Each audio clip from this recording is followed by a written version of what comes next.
PUC ಮೊದಲ ವರ್ಷ ಭೌತಶಾಸ್ತ್ರದ ಚಾಪ್ಟರ್ ಕಿನಾಟಮೆಟಿಕ್ಸ್. ವಿಡಿಯೋ 1. ಸ್ಕೇಲರ್ಸ್ ಮತ್ತು ವೆಕ್ಟರ್ಸ್ ಪರಿಚಯ.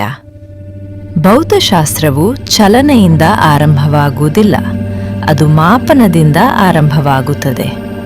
ಕಿನಾಟೆಟಿಕ್ಸ್ನಲ್ಲಿ ವಸ್ತುಗಳು ಹೇಗೆ ಚಲಿಸುತ್ತವೆ ಎಂಬುದನ್ನು ಅಧ್ಯಯನ ಮಾಡುವ ಮೊದಲು ಭೌತ ಪ್ರಮಾಣಗಳನ್ನು ಹೇಗೆ ವಿವರಿಸಲಾಗುತ್ತದೆ ಎಂಬುದನ್ನು ನಾವು ಅರ್ಥ ಮಾಡಿಕೊಳ್ಳಬೇಕು. ಕೆಲವು ಪ್ರಮಾಣಗಳಿಗೆ ಕೇವಲ ಒಂದು ಸಂಖ್ಯೆ ಸಾಕು. ಕೆಲವು ಪ್ರಮಾಣಗಳಿಗೆ ಸಂಖ್ಯೆ ಜೊತೆಗೆ ದಿಕ್ಕು ಕೂಡ ಬೇಕು. ಇವನ್ನೇ ಸ್ಕೇಲರ್ಗಳು ಮತ್ತು ವೆಕ್ಟರ್ಗಳು ಎಂದು ಕರೆಯುತ್ತಾರೆ. ಈ ಅಧ್ಯಾಯವು ಕಿನಾಟೆಟಿಕ್ಸ್ನ ಅಡಿಪಾಯವಾಗಿದೆ. ಸ್ಕೇಲರ್ ಪ್ರಮಾಣಗಳು, ಸ್ಕೇಲರ್ ಕ್ವಾಂಟಿಟೀಸ್. ಸ್ಕೇಲರ್ ಪ್ರಮಾಣವೆಂದರೆ ಕೇವಲ ಪರಿಮಾಣ ಹೊಂದಿರುವ ಮತ್ತು ದಿಕ್ಕಿಲ್ಲದ ಭೌತ ಪ್ರಮಾಣ. ಪರಿಮಾಣ ಎಂದರೆ ಎಷ್ಟು ಪ್ರಮಾಣದಲ್ಲಿದೆ ಎಂಬುದು.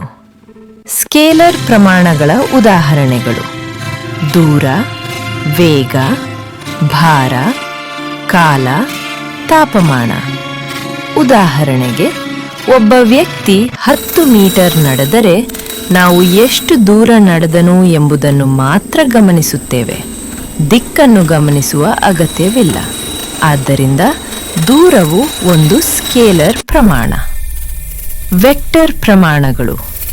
ವೆಕ್ಟರ್ ಪ್ರಮಾಣವೆಂದರೆ ಪರಿಮಾಣ ಮತ್ತು ದಿಕ್ಕು ಎರಡನ್ನೂ ಹೊಂದಿರುವ ಪ್ರಮಾಣ. ವೆಕ್ಟರ್ ಪ್ರಮಾಣಗಳ ಉದಾಹರಣೆಗಳು: ಸ್ಥಾನಾಂತರ, ವೇಗ, ವೆಲಾಸಿಟಿ, ತ್ವರಣೆ, ಬಲ.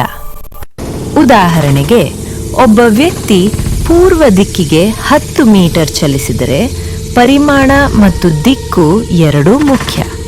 ಆದ್ದರಿಂದ ಸ್ಥಾನಾಂತರವು ಒಂದು ವೆಕ್ಟರ್ ಪ್ರಮಾಣ. ವೆಕ್ಟರ್ಗಳನ್ನು ಸಾಮಾನ್ಯವಾಗಿ ಬಾಣದ ಗುರುತುಗಳಿಂದ ಸೂಚಿಸಲಾಗುತ್ತದೆ.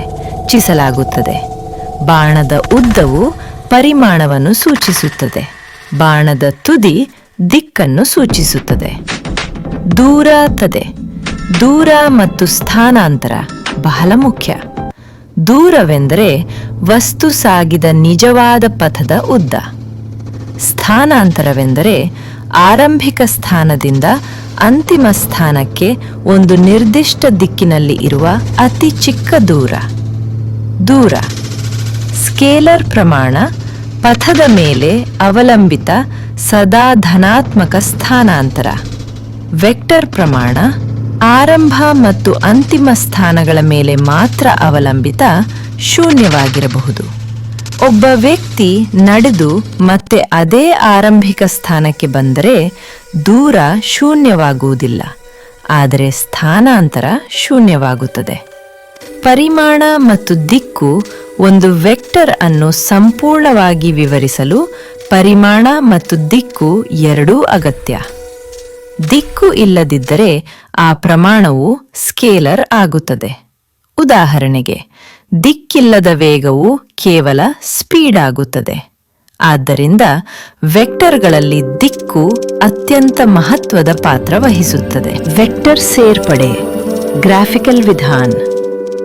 2 ಅಥವಾ ಹೆಚ್ಚು ವೆಕ್ಟರ್ಗಳು ಒಟ್ಟಾಗಿ ಕಾರ್ಯನಿರ್ವಹಿಸಿದಾಗ ಅವುಗಳ ಸಂಯುಕ್ತ ಪರಿಣಾಮವನ್ನು ಫಲಾಂಶ ವೆಕ್ಟರ್ ಎಂದು ಕರೆಯುತ್ತಾರೆ.